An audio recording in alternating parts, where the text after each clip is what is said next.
Gusto nilang sirain. Ito pong si Ramil Madriaga, mga kababayan. Bakit? Tingnan nyo naman po. Ramil Madriaga, pinangalanan na ilang contracted hitman. John Vic Remulla.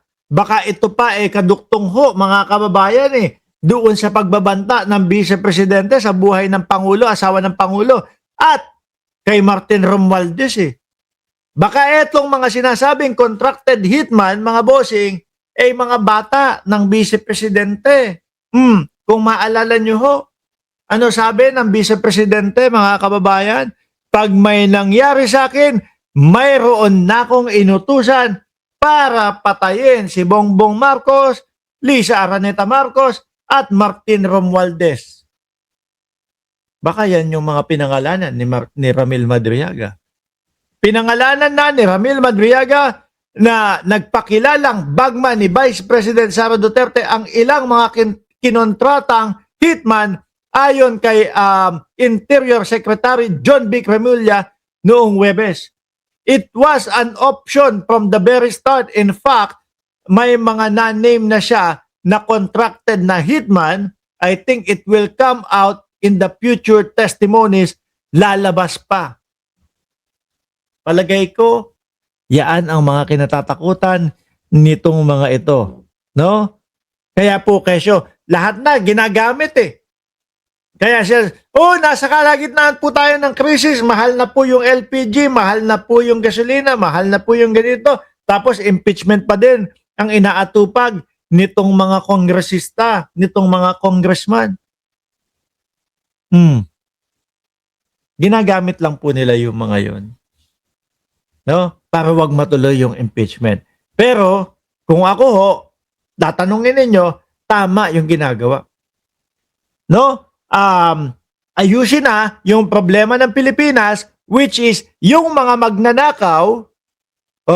Kasi pagka hindi naayos yan, patuloy pa din pong mawawala at mauubos ang pera o ang kaban ng ating bayan na dapat po para doon sa mga proyekto na makakapatulong sa mga kababayan natin at makaaangat, makapagpapaangat sa Pilipinas, pero ninanakaw po, ibinubulsa. Di ba? Kaya dapat hilumin po, pagalingin yung sugat, problema ng ating bayan para mag-i-stop po, huminto ang pagdurugo. No? Wala kung ano-ano tuloy. It was an option from the very start. In fact, may mga na-name drop na, nabasa ko na yan. Matatandaang isiniwalat ni Madriaga sa kanyang supplemental affidavit sa impeachment proceeding ng House Justice Committee ang umano'y yun na nga, assassination plot ni na dating Pangulong Rodrigo Duterte. Ay putek, yari kayo. At ilang mga retiradong general ng militar laban kay Pangulong Ferdinand Marcos Jr. sakaling hindi ito bumaba sa pwesto pagsapit ng 2025. Di ba naalala niyo po, kakapanalo pa lang nila, merong mga umugong-ugong na mga balita na kesyo daw po, palalagpasin lang nila, no? Yung 2 taon at aagawin na yung pwesto kay Pangulong Bongbong Marcos. Ayun, nangyayari nga po, nagkakatotoo. Bakit hindi bago mag-2 taon para mahaba-haba ang termino nung aagaw? Kasi kapag ginawa nila na bago tumungtong yung 2 taon, hindi na po makakatakbo ang Vice Presidente, hindi na po makakapag-re-elect. Kasi kapag lumagpas po ng 2 taon, pwede siyang mag-re-elect. Yun po, mga kababayan, ay Malagloria Macapagal Arroyo, mga bossing. Di ba tumugma? Eto ngayon nangyayari.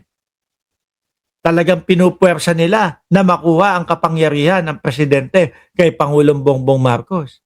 Hanggang sa aabot sila sa punto na magkakaroon pa o may uutusan para magkaroon ng assassination assassination plot ni na dating Pangulong Rodrigo Duterte. at ilang retiradong general ng militar laban kay Pangulong Ferdinand Marcos Jr. sakaling hindi ito bumaba sa pwesto. Ibang klase itong mga ito, no? Mariing pinabulaanan ng Vice Presidente ang mga alegasyon ni Madriaga. Sino ba naman ang aamin dyan?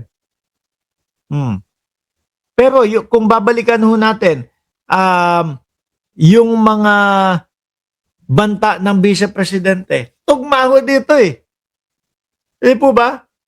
Baka isa dyan yung inutusan ng Vice Presidente na tsugihin ang ating Pangulo. Diyan sa mga napangalanan, no? BG Badyola, tugmang-tugma nga sa mga sinasabi ni Madriaga. O paano sasabihin nila Toby Tiangco na walang kwenta yung mga pinagsasasabi ni Madriaga? Na walang mga ebidensya yung mga pinagsasasabi ni Madriaga? May pinakita pa nga, manager's check. Magkano? Milyon-milyon piso. O, yung nandoon nakasulat. O, di ho ba, mga kababayan? Yung 18 Marites, meron po bang mga ipinakitang ganon? Si Orly Gotesa, meron din po bang mga ganon? Wala. Na-stress ako kay Toby Tiangco, sabi ni Alan Paulino. Uy, wag naman sila. Hayaan mo lang sila dyan. Asa na?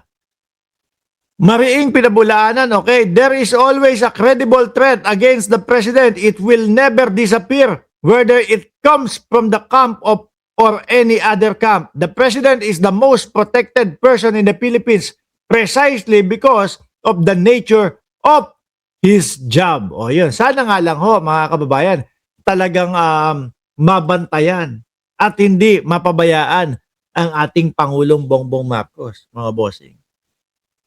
Di ba? Ngayon, nasa ano tayo? Ay, ito, yung sinasabi ko sa inyo. Si ano, yan. Na kanilang tinatahak. Ayan, si Peluca ba to? Si Marcoleta.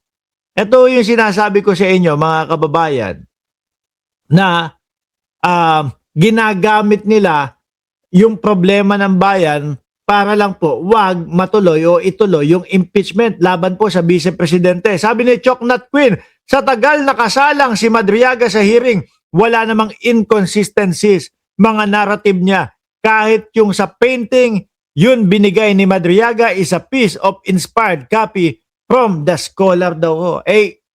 Yun lang yung ibinubutas ng mga DDS, mga kababayan. Palibhasa po, mahina ang mga ulo.